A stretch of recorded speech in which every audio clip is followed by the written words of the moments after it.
Ano nga ba ang Strait of Hormuz? Ang Strait of Hormuz ay isa sa pinaka-importanting choke points o makitid na daan ng tubig sa buong mundo pagdating sa supply ng enerhiya. Ito ang pangunahing labasan at pasukan sa dagat para sa mga bansang mayaman sa langis sa rehiyon ng Gulf. Halos 20% hanggang 30% ng langis ng buong mundo ang dumadaan dito araw-araw. May haba itong humigit kumulang 167 km. Ngunit sino nga bang nagmamayari nito? Walang isang bansa ang nagmamayari sa buong strait. Pero, kontrolado ito ng dalawang bansa batay sa kanilang territorial waters, ang Iran at ang Oman. Sila ay may kontrol sa mga gilid ng tubig. Kinikilala ito bilang isang international strait.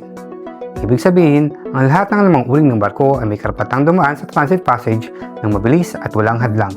Isipin mo ito na parang isang public highway.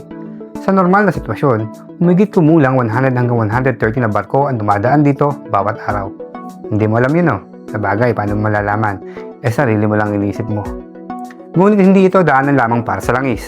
Dito rin dumadaan ang ating pagkain at mga gamit, which is 30% of global trade. Para sa mga Pinoy na nagtatrabaho sa UAE at iba pang bansa sa gitnang silangan, ang pagkakaantala ng mga barko ay maaaring magresulta sa pagtaas ng presyo ng mga bilihin. Kapag barado ang Hormuz, apektado ang presyo. Ngayon alam mo na ang kahalagahan ng Strait of Hormuz. Kaya huwag magtaka kung bakit tumataas ang presyo ng bilihin, gasolina at iba pa. Huwag puro reklamo, intindihin din ang global crisis. Tandaan, mas mabuti ng baon sa kaalaman kaysa baon sa utang. Follow Lumpia Nation for more updates.